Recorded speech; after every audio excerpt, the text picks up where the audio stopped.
So, Tucker Carlson, he's been to a supermarket.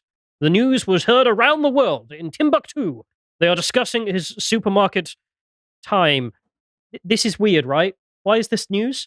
Well, I think the media, the legacy media, is still kind of butthurt. Can I say that? Yeah. It's not Lazar yet, but because of the whole interview, right? And why did he do that? How dare he do that? As if they were not, or they would have not jumped on a similar opportunity. And why was it so long? And why didn't he interrupt him enough? Why was it me? Yeah, why was there so much history? But maybe you need a bit of history because the history part was interesting. But obviously, Tucker is making the most of the trip with all these side Instagram friendly or YouTube short friendly videos, and he's walked into this supermarket.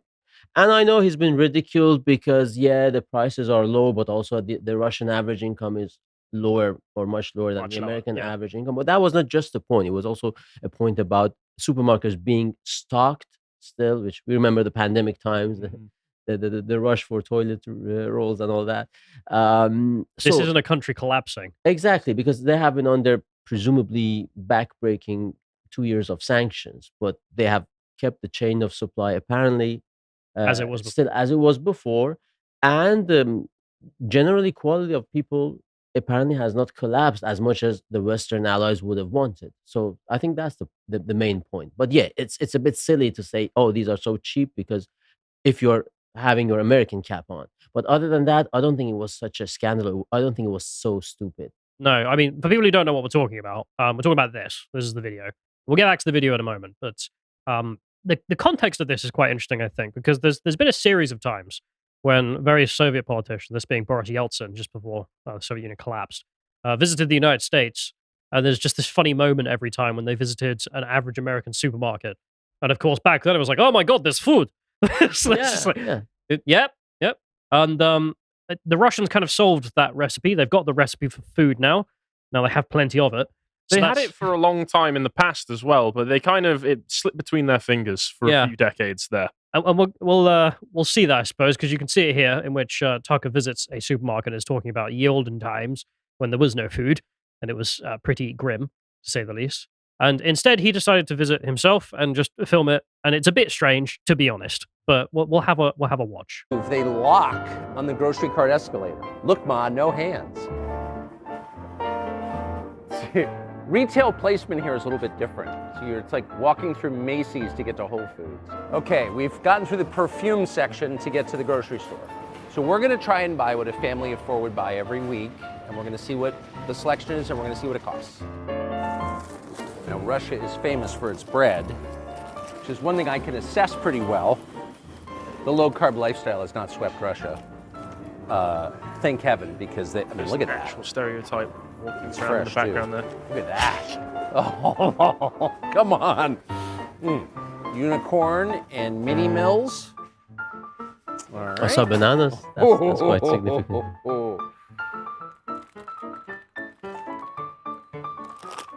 Some kind of Russian wheat cookies.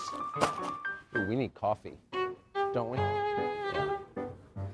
I don't know if this is sugar or flour, to be honest with you, but it looks like a staple, so we should get it. It's a very good-looking package. It's got to be flour, right? People staring at And me, this what is the hell are you Russian doing? wine. It's from Crimea, which not only has the warm water naval base, but also is the source of most of the grapes in this part of Russia for wine.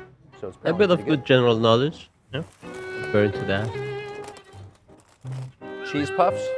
You check out of a grocery store and you've got gum, razor blades, and candy. Actually, they hide the razor blades because we steal them. But these are all seem to be Western products: Mars, Twix, Snickers, Milky Way, Bounty, Gillette, Paul's cough drops, Mentos. Looks pretty non-sanctioned to me, but what do I know? I went from amused to legitimately angry. So we were guessing what this would cost. Everybody here is from the United States, buys groceries, and we didn't pay any attention to costs as we were just putting in the cart what we would actually eat over a week. And we all came in around $400, about $400. It was $104 US here. And that's what. So that's him. That's basically it. There is food, it turns out, in Russia. which is not to be it's not to be taken for granted in these times. sure, it's just I've been to Russia many times, especially after the war started as well, and that is one of the things they found funny about us. Where it's like, oh my god, you have unlimited gas and food, and they're just like, yeah. When was Do that? you not? Like I went. I'm trying to remember the dates, but we'll get to it later. In fact, I went about a year after the first time, and then I came back last August. I was there, which was good fun. But the main things out of this is that Tucker says he eats about $400 worth of food every week when he's back in the United States. That's the price. And the Russian version of Tucker would eat about $104 a week. And okay, yeah, food is cheap in Russia. I'm not really sure what this point was, except that Well, I think the prices are different. obviously the price point is its own thing, but I think part of the experience of watching this is primarily that the people of the West are so battered, so bruised and beaten that watching local man go shopping isn't mugged or robbed. Shop is clean, full of people who are Not shoplifting. not shoplifting and also of the nationality of the country that they're from, is a remarkable situation. Maybe. I mean, it seems everyone got something different out of all of this. Yeah, honestly, just to build on what you're saying, nowadays going to the supermarket is quite an unpleasant experience. And when you go, you really get depressed when you're struggling with your mortgage and you just realize that your local supermarket is hiding the baskets from the shoppers, because then you think, oh, what does this is not a good neighborhood I'm living in. I don't go to London very often. Is that what they do there? Something happened. Yeah, this is Oh, what. okay. Okay, don't tell Zoopla where I live, because I don't want my house price to be. But yeah, you go in there and they've built these cages for there used to be like They can't very even keep expensive the baskets spirits safe. would be the baskets. Bloody The hell. baskets. And you think, where did I choose to buy my I can't tell if you're joking. What? every forever home? It's quite depressing. And please don't hit our staff. Well, I think that's the kind of you're basically the kind of audience that Tucker is talking to here. Exactly. Now, you may be used to wherever you're from, Ireland, being able to go into a supermarket and get this experience. Maybe there's a bit more shillelagh shenanigans going on between the aisles. To be sure. I'm jealous. You guys seem to be living in more wholesome places. Well, I live in Swindon. I live in the center of Swindon, and it's not good. But Jesus Christ, they trust us with the baskets. Well, yeah, they at I least know, do that. not where I live. Yeah, this is speaking to the London crowd. This is talking to anyone who's in the center of a globalist hellhole. Like, imagine a San Franciscan or a New Yorker right, yeah. watching this, where the New Yorkers, where they don't even have proper convenience shops anymore. It's all rundown bodegas where the guy has to run through the back so that he can get you his last stick of melted butter. Well, everything's in a cage except the sunscreen. Yeah, exactly. Imagine Good point. them watching that. I think this is who he's speaking to. Maybe. I mean, I got from it that it's just, okay, we should probably do some more trade with Russia because we could buy some cheap food, but whatever. It's I hard think to tell. what he's doing is smart, as I kind of mentioned. He has had his 2.5 hours serious interview, which, whether you like it or not, probably will make history in terms of journalism, even for those who said, oh, he was maybe too soft or whatever. And now he's just coming up with some side products. And this is what legacy media has not been so good at. He's adapting himself and his brand maybe to people who like watching this sort of thing. Because apart from the politics, there is a fun or light-hearted element to it. The typical tourist who bumbles into a supermarket in a country where they have a different alphabet. So he's got that. And then he's also making some political points. Like, look, despite 2 years of presumably crippling sanctions, the supermarket is well stocked, it's clean, no hoodies, and all that. So all in all, yeah, it's not a masterpiece of journalism, but it's a good video. Callum, to draw one final comparison that you'll really relate to, this is the equivalent, say, of in your Afghanistan video, finding the feminist training manual in the garbage in a back alley somewhere. Yeah. It's like, oh, that's a difference. They hate this and actually destroy it. But I suppose moving on, I have to quickly skip over Calvin just we don't have time. By the way, Calvin, he's on Lotus here. Subscribe. There Sign up. But this instantly, Crusade. this instantly got memed, of course, because everything Tucker does at this point gets memed. We're in a village in Germania, a backwards pit of barbarianism, according to the leaders of Rome. Yet, the air is clean. You won't believe it. The price of grain. Like, okay, yep. Yep, There was, I a, see there was the a meme. funny thing with this was Apostolic Majesty quote tweeted this saying, "Well, actually, this was basically Tacitus." Apparently it was. Yeah. It was just like, oh, maybe the Germans are right. Sorry for the interruption. I'm Father Calvin Robinson, and you can watch my Common Sense Crusade at 3 p.m. on Thursdays only on lotuseaters.com, where you can sign up for as little as £5 per month. Deus Vult. But I did a little bit of searching. So this is where he was. This is the store in question. And it's in a part of Moscow that's, if I remember correctly, it's quite a nice part. It's pretty rich. But there we are. And you can go and check out. This is a bit weird for me, but they have, in Moscow, they have malls. And then there'll be a series of shops that sell like jewelry and whatever else. And I see you seeing that. Like one of the mall shops will just be a supermarket, which I personally find strange. You don't seem to have that very often. Where We do have that in the UK, like in Manchester in the Arndale Centre, they have like an Aldi in the middle of a much larger, Okay. shopping centre. I'm not a Manx, so I wouldn't know, but there we Yeah, are. I can tell. Is that a put down? Yes. Okay. So there's the thing. That's the thing there, right? Okay. And to be sure, there is actually a bit of a weird comparison here because, of course, that's Moscow. It's quite posh. It's a bit strange. Now, for a point of comparison, I've picked a place I have been, so I know.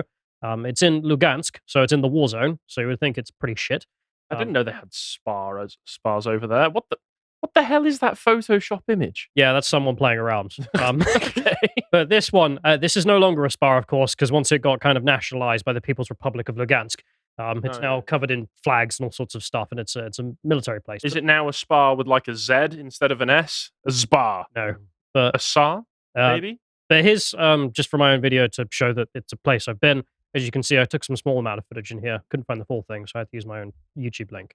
But it's a big supermarket. Place is stocked. They've got Western brands. I mean, some of these are a bit dubious because this sticker here, it's a product of the People's Republic, which you didn't make Jack Daniels. That How didn't do you happen. know? How do you know? Yeah. Jack Daniel, proud Russian name. But the rest of the store, it's huge. And it's a huge supermarket. They've got everything you want. And that's even in somewhere as bad as Lugansk, right? Yeah. And there's also the other side of Russian supermarkets that I've seen. So this is in Tryazpol. I'm showing that just because to make the point that Russian ethnic places are very similar. This is a proper market where you'd have, this is the center, where there's all guys with So stalls. Tiraspol, this is the self-declared independent Republic of Transnistria. Yeah. Wow, okay. But they're mostly ethnic Russians. So they have the same sort of style that the ethnic Russians did in the Soviet Union, the buildings and whatnot. But now everything's run by entrepreneurs who are trying to make money. So there's actually food. And so you have that in the center, and then there are more stalls just full of every kind of cheese and every kind of meat and everything else. So it doesn't quite look like that, just to make that point. But there we are. That's a thing. It's much more classic. But the point about the Russian salaries, I mean, this is true. So here's an average Russian monthly salary, according to, what is this, Trading Economics? So if you translate that into USD, it's 791 USD per month. So about $9.5 thousand per year. That being the average. Which, of course, compared to the West, sounds horrific. Because how do you live on that? But yeah, it is much lower. But then you've got to obviously take into account there's some other stuff going on. Because the Russian money can buy you more because the prices are lower. So this is where you get GDP, PPP. Yeah, it would be better to express it as a percentage of the overall wages that you're spending on goods, utilities, services, food. Yeah. So what can you actually buy with that money? So I mean, we'll just go to Wikipedia real quick. You can see Moscow there. The equivalent being $3,947 per month PPP there because you can buy more stuff for less money. And obviously that's true. It goes bad, obviously, towards the bottom. I mean, Chechnya, right at the bottom there, they're on $13,000 per year, and that's PPP. So they're not doing well, but that's what you get. But obviously, that's the case because otherwise, how would Moscow not look like Africa if they didn't have the ability to buy more things with that low amount of money? But I don't know why this was missed with so many people. It's like it's not that there's some shining star. It's not Pyongyang, Moscow, and then everything else is terrible. I mean, yes, things are worse than Moscow. That's how all countries are. But the countryside is usually worse than the capital city, but in terms of wealth. But the situation is not that they're unbelievably poor, even in their own terms.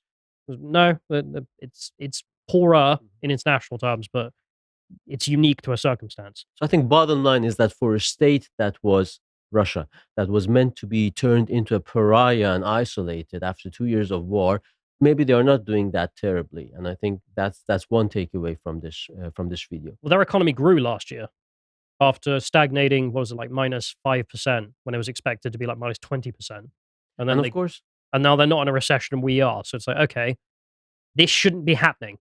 Like the plan was that they would be destroyed economically and we would be fine but rough. and maybe partly this is also because, again, if you want to take a serious angle into this, the importance of producing your own food and crops. I don't know how much of it is. We saw some Western brands, but we know food security has Majority is become, and one of the big arguments against Russia or against the war was that the Russians were making the Black Sea unsafe for the passage of food, especially the Ukrainian wheat or possibly also the Russian wheat into the world, affecting many countries. And now we have the farmers' protests all over Europe. So autarky, or it might sound a bit obsolete, but to be able in this day and age to be able to rely on yourself for producing your own food, I think is a key factor.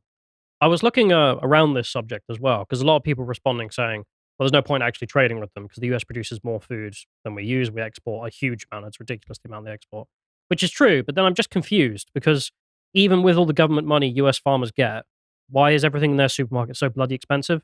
I mean, if someone can tell me, that's what I'd love to know because I looked up the Russian prices, and because of the sanctions, their wheat is now the cheapest wheat on the market, for example. So that's another factor because they're not selling it. Sell it to the local population, prices go down. So at least you are not Whatever. starving. I mean, it's a big country; they are under sanctions, Yeah, but they're not as gonna long starve. as you have your farmers, it's not that bad. But anyway, that's something people can hopefully inform me about. But the other aspect of this, of course, is that, well, yeah, maybe $104 for Russian Tucker to get his food, but this is different, of course. So this is TASS. This is the Russian news agency reporting here, saying that they did some research and found that 60% of Russians spend half of their salary on food. And this is what a lot of people posted in response to Tucker's video. I'm not too sure about this number, I'll be honest, because I go to Statista and they put it around 30%. Mm. So I'm not sure I actually believe the exact number here, because being in Russia as well multiple times, you don't actually need to spend that much to feed yourself. I'm surprised it'd even be 30%, even on a salary of $700 a month. And But- also, what Tucker, if they want to go from what Tucker was doing, Tucker was also filling his cart with a lot of stuff he didn't need. Oh, some tasty looking biscuits. I'll throw these in here. That's not a necessity.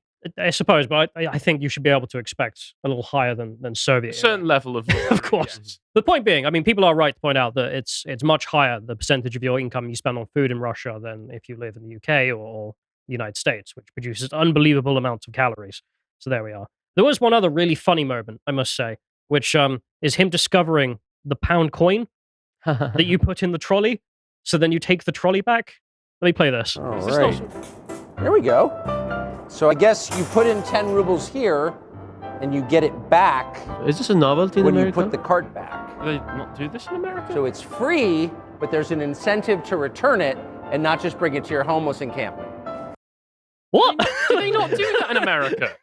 So my understanding is, I mean, this was a joke AA had, which is you can find out how rich someone is if they know the shopping cart thing. Because, of course, in the lower class shopping places in this country, of course, you have to put the pound coin in. But if you go to your Waitrose and such, not so often. In nice areas, you don't have to put a pound coin in. You just get a card.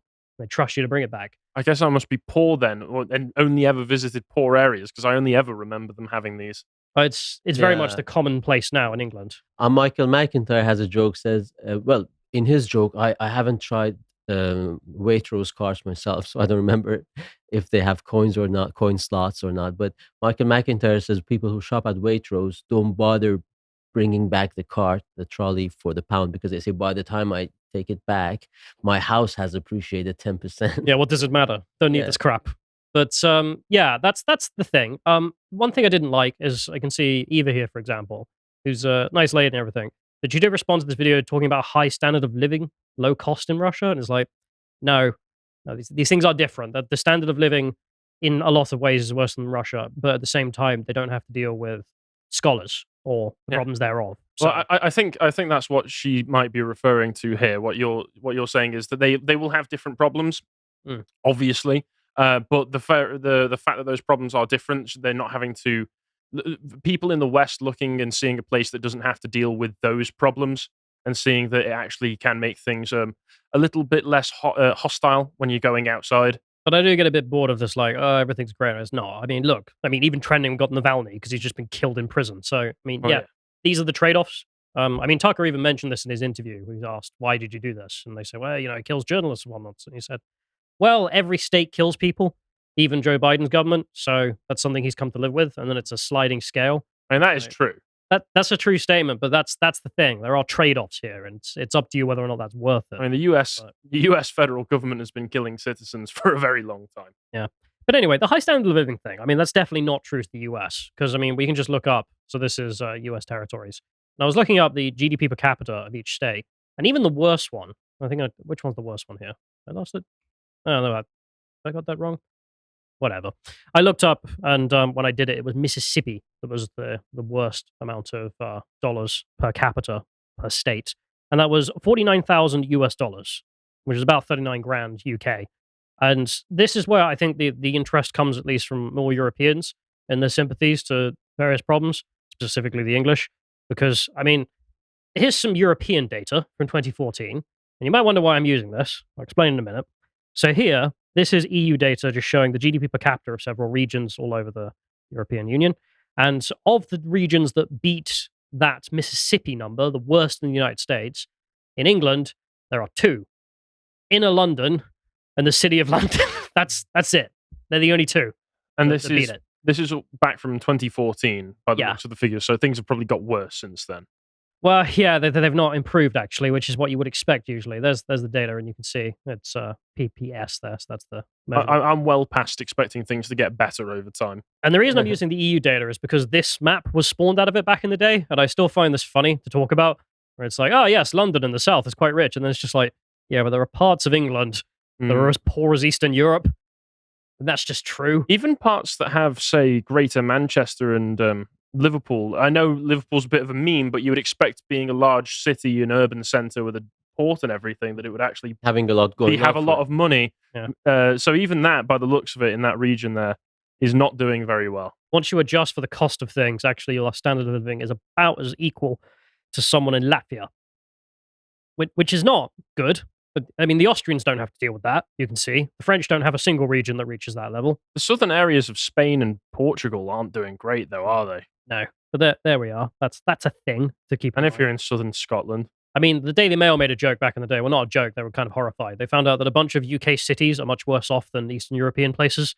And they listed them all here. It was like, that's annoying. That's because that's the thing. So Money, the disparity is quite sharp. So you can have that argument that, yeah, there's this gap between Moscow and other places, far remote places in Russia, but we, or even the US, we have Yeah. a similar problem. I mean, the UK is the worst one in Europe. I mean, once you go down to Western Europe, this map here, so the richest places in Europe, London's number one, and then the poorest, overwhelmingly, England and Wales are represented. And the reason being that money that's made in London isn't reinvested in the country. Mhm. So if you're an American and you make a load of money, you open a store or whatever, or you invest in your own state or a state over, right? But if you make money in London, what do you do with that money? You don't build something in England.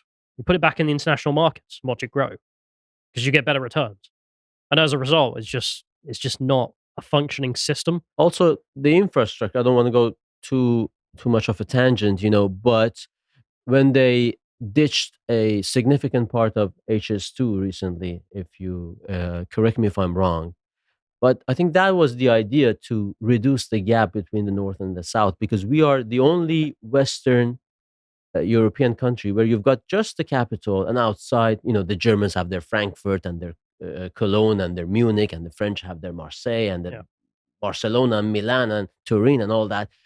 And of course, you need the infrastructure for people to be motivated to move and to take their business to Liverpool or Manchester or wherever. And they've done this all over the place. Even in Spain, British people go on holiday in Spain. You can see this is a relatively vast country by European standards. In a couple of hours, you can go all the way from the capital down south or further. In Italy, they all have these high-speed railways, and Britain just decided to ditch its own project. yeah, on HS2, I believe it was, because I looked into this, they've spent upwards of 90 billion, possibly upwards of 120 billion pounds on it so far, because they've been trying to dig lots of it underground. A lot of that has been going towards the underground efforts, but also a lot of it's been like one of the things that was found that they were just taking 60 grand and donating it to a random charity for Bangladeshi men for some reason. And then they said, this isn't working. We're spending too much money on this. So the whole point of it, like you say, was to get from London to Manchester, high-speed rail that will get you there. I think it was only going to end up saving about 12 minutes on an overall commute. But still, it would be faster, and it would be something finally being invested in this country. We can't even do that. Yeah, and they decided the part from Birmingham to Manchester has been ditched. So back to Tucker, because I mean, I agree. A lot of the criticisms of him in this example, I think, are a bit valid. Where it's like you didn't lay out, okay, here's the salary, here's what you can get, and that's something you should do. And there we go. But the UK is not dissimilar in its f ups, but they're not the same. Obviously, there's different ones, but they're not great because I mean, his video. This is a good visual representation. Please don't tell Americans that earning above $48,000 a year puts you in the top 27% in the UK. What's that in pounds? I don't know. So I heard something like 30 something. Whatever. Maybe 35. But the point being, like, Americans hear about the average salaries that put you in the 1% in the UK versus the 1% in the US. It's vastly. That's just under £39,000 here. Yeah. So there we are. That makes you in the top quarter of the country's earners. So there we go. Getting back, because he also did some more videos. This wasn't just the only one. That was the one that blew up the most I saw. The metros, he's right. He's just goddamn right in this. He shows off one station, which is not representative. You can go and look at lots and lots of stations in Moscow, and they're all as good. That's the problem with this, is that it's better than he's showing, I'll be honest. Because this video is just him showing off this one, and I'll play a bit. For yourself. Oh, shut up. There you go. How did we get here? Yeah, and he's like, yeah, it's better than every metro in the US. Did you notice that, by the way, that mural? Did you notice a lack of anything, of diversity on there? Oh my God, the Russian murals have Russian people on it. But that's a luxury. This is a thing, and it's not just because of the communist era, where yes, Moscow was a Potemkin village in a sense, because they want to show off just the internationals. But after the Soviet era, there's no need to do that. No one cares. There's no one following you around when you go walking around. They don't give a crap. Russia's a very different animal now in this regard. And yeah, no, all the metros are good. I mean, I've been. You can go and see them. I've just got a compilation here. I mean, some of them I just really like this one. I have a personal. Yeah, Moscow metro stations are world famous for their beauty. I mean, to be fair, they have inherited a lot of them from the communist era, but still, you can't help but admire the architectural beauty, the art, and the cleanliness, and of course, lack of diversity. To be said for maintaining it, like you say, it's an inheritance, but to take the effort to maintain that inheritance is something that we in the West seem to have. Yeah, fair point. But it's not just the communist ones era either. There are lots of new ones, and they're just as bloody good. And that's the painful thing. It's like, okay, we should be able to do that. We're richer. On paper, we've got lots more money. We spend a lot less on food. So we should be able to do things as nice as That's this. a Russian naval flag, so it must be new. Yeah, you can see this one here. But they're not the only ones. I mean, someone made a good response. This is Dostoevskaya. So that's a brand new one. Look at this. They still have I will admit here, they still have a bit of the infection of the corporate flat people. Oh, well, this is because it's Dostoevsky. So okay, that's probably the reason. All right. But this, by comparison to, say, the new Elizabeth line, that is more corporate, where it's just bland. Okay? It's not this. And they shouldn't be able to do this if they are completely broke and a dysfunctional system. But we've got to a point where if it's not dirty and somebody's not urinating on us or vomiting on us or stabbing us, we're already grateful. Yeah, which isn't good enough. I want the West to be better. That's the point here. I would love for the London Underground to look like this. And it's not just Moscow either. And I'm not just talking about the fact that, yeah, it's not just Moscow and St. Petersburg. Things have changed. Lots of Russian cities are unbelievably nice. Are these promotional photos, by the way? Or are these taken in the field, so to speak? I think this chap has taken it from some other source. Oh, okay. The ones I took are just walking around. Yeah, because it's also nice to see that they're not horribly overcrowded like in London.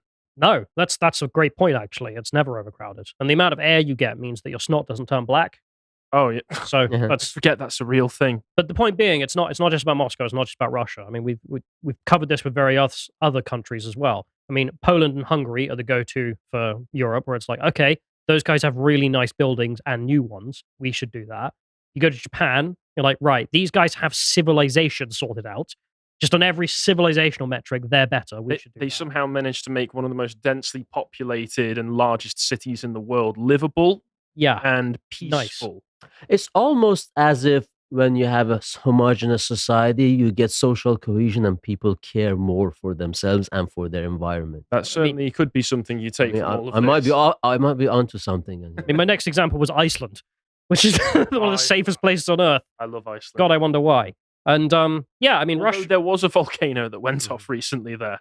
Well, nothing's perfect. That's an act of God. I suppose so. Yeah. And with Iceland, the argument is going to be, it's so small. Iceland is small. Denmark is relatively small. But when we talk about Japan or even China or Russia, we see these are bigger populations, more or less our scale of population, or if not more. And And obviously, they still manage to have the cohesion and the cleanliness. China and Russia have got a lot more problems than, say, Japan. But they do have some things that are better than us that they shouldn't really have if everything's working right in the West. And it isn't. And that's what I think he's trying to get at fundamentally. He also went to Zed McDonald's, in case you're wondering. But here's what it costs in Moscow. Yes, it's cheap. We know. And he eats. But how did it taste? Yeah, I think he does eat the hamburger, and he's like, "Oh yes, it is McDonald's food." That's because it's the same. But there we are. That's his experiment of going around. And weird that that's even news or something that blew up. And as you saw from the tweets, millions and millions of views on those. I say, okay, cool. I'm one for traveling, but yeah, I think a lot of the reactions to this were a bit strange. If someone could tell me why the hell American food costs so much, please do. That's all. If you appreciated that segment from the podcast of the Lotus Eaters, you can go to lotuseaters.com to get access to all the premium content that's on the site, such as the Lads Hours, this one on top 10 generals. If you'd like to find out what else is being put out, you can follow on Twitter at lotuseaters_com on Twitter. Thank you and goodbye.